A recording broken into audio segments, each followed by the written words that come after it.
विमल पोलो जोबा केसरी, हर पल मनाओ केसरी त्योहार। स्टेट, अब यूपी इतना बड़ा स्टेट है, थोड़ा टाइम लगेगा, कोई बात नहीं, थोड़ी देरी से ये बात समझ में आई, तो अब सवाल क्यों?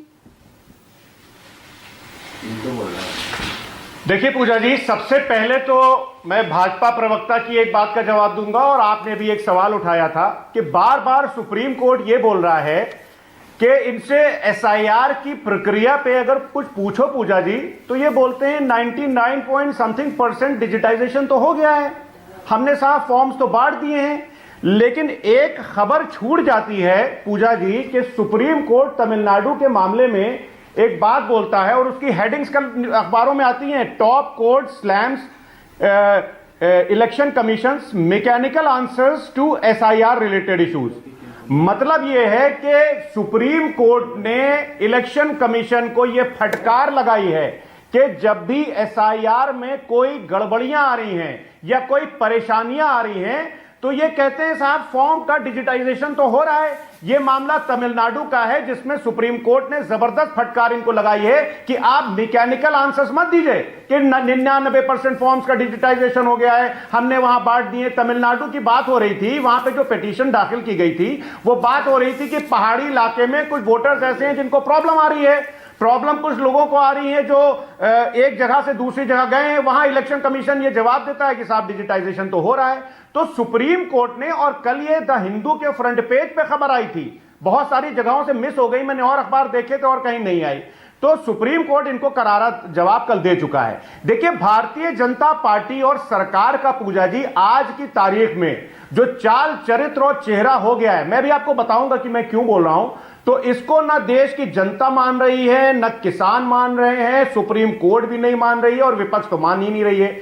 तो हबीब जलील साहब ने एक बहुत अच्छी 4 लाइनें लिखी हैं इनके आज के चाल चरित्र और चेहरे पे कि दीप जिसका महलात में ही जले, चंद लोगों की खुशियों को लेकर पले, जो साए में हर एक मसलहत के पले, ऐसे दस्तूर को सुबह बेनूर को मैं नहीं मानता, मैं नहीं जानता।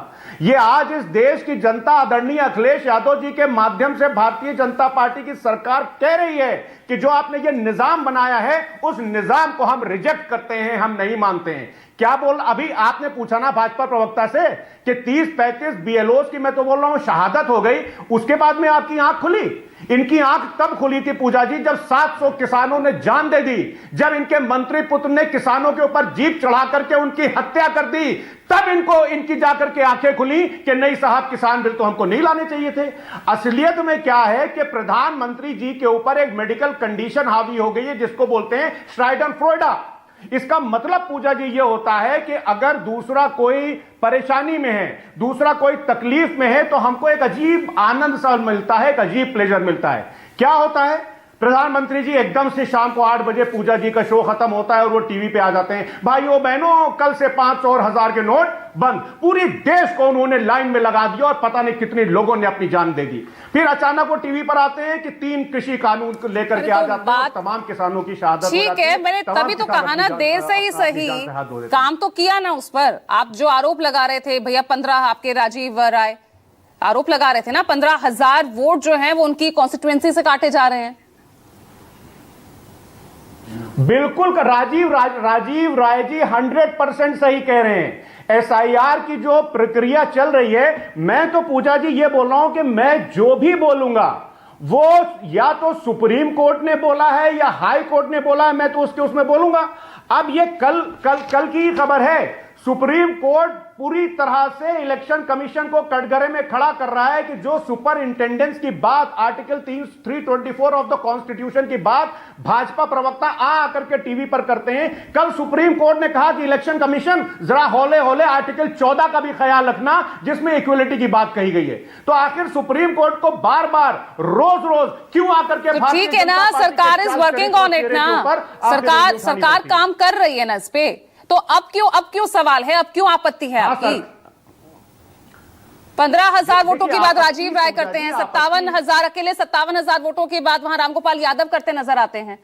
तो उन्हीं चले, हो सकता है ना उन्हीं का सोचकर अब यहां पर यह फैसला लिया गया हो, बढ़ा दी गई तारीख। और आपके तो प्रहरी मैदान में है ना। पूजा जी आपत्ति, हाँ अब सुनिए, मैं इंपॉर्टेंट बात कहने जा रहा हूं। पूजा जी आपत्ति विपक्ष को, आपत्ति आदरणीय अखिलेश यादव जी को, जो इस देश के भावी प्रधानमंत्री हैं, उनको इसलिए होती है कि जब 35 बीएलओ जान दे देते हैं और बल्कि मैं तो बोल रहा हूं कि जब 35-36 बीएलओ की सरकारी हत्या हो जाती है, उस हत्या के बाद इलेक्शन कमीशन जागता है और उसके बाद में बोलता है कि हम 2 हफ्ते बढ़ा रहे हैं। हम तो ये बोल रहे हैं कि 1 साल का टाइम कम से कम इतनी देना चाहिए। मैं तो उसकी कॉन्स्टिट्यूशनल वैलिडिटी पर जा ही नहीं रहा हूं। क्या आफत आ गई थी कि बिहार में 3 महीने बाद इलेक्शन है और आप एसआईआर का वो लेकर के चले आए? मतलब आप देखिए कि लोकतंत्र को किस तरह से लूटा जा रहा है पूजा जी, कि एक तरफ एसआईआर ला करके आप बिहार के पूरे इलेक्शन को आप इन्फ्लुएंस करने की कोशिश करते हैं, और दूसरी बात मॉडल कोड ऑफ कंडक्ट जो कि बताए गए, जो कि इलेक्शन कमीशन ने बताए हैं, उस मॉडल कोड ऑफ कंडक्ट की धज्जियां उड़ाते हैं और इलेक्शन के बीच में आप 10,000 रुपए देते हैं ताकि आप इलेक्शन को इन्फ्लुएंस। तो यही डर अब आपको यूपी में लग रहा है क्या फराज किदवई साहब? वो क्या कहता है, सुनिए पूजा जी, 2 लाइनें पढ़ लेंगे। अखिलेश यादव तो 40,000 देने की बात कर रहे हैं भाई, एक से बढ़कर एक सब आगे हैं। क्या बात कर रहे हैं आप फराज किदवई साहब? हाँ अब देखिए, आपने बहुत अच्छा सवाल पूछा पूजा जी। आदरणीय अखिलेश यादव जी, मैं तो ये बोल रहा हूं कि 40,000 और 10,000 का मतलब नहीं है। अच्छा। मतलब ये है कि अगर तमिलनाडु कोई स्कीम अनाउंस करेगा तो उसको इलेक्शन कमीशन एक तरह से देखेगा, लेकिन बिहार में भारतीय जनता पार्टी जब कोई काम करेगी तो उसको दूसरी तरह से देखेगी। इलेक्शन कमीशन पूरी तरह से बायस्ड है, लेवल फील्ड नहीं दे रहा है, और मैं तो सबूत दे रहा हूं कि संविधान की और मॉडल कोड ऑफ कंडक्ट की धज्जियां उड़ा रहा है इलेक्शन कमीशन। क्योंकि बस 2 लाइनें पढ़ लेने दीजिएगा पूजा जी, क्योंकि जो इलेक्शन कमीशन का मॉडल कोड ऑफ कंडक्ट है उसमें A1 के अंदर पॉइंट नंबर 4 में साफ लिखा हुआ है, पॉइंट नंबर 4 में, कि no fresh sanctions for government scheme should be made review by political. तो सत्ता का चरित्र तो एक ही है ना, बस चेहरे ही तो बदल रहे हैं भाई। जब आप सत्ता में आप भी यही कर रहे थे, आज आप विपक्ष में हैं। चरित्र 2014 के बाद बदला है। नहीं पूजा जी, टीएन शेषन के टाइम भी एक इलेक्शन कमीशन था और भारतीय जनता पार्टी के टाइम भी एक इलेक्शन कमीशन है। सत्ता का चरित्र अगर बदला है तो 2014 के बाद बदला है, क्योंकि इलेक्शन कमीशन एक तरफ तो बिहार के लिए कुछ और, मलूक नागर साहब जवाब दीजिए।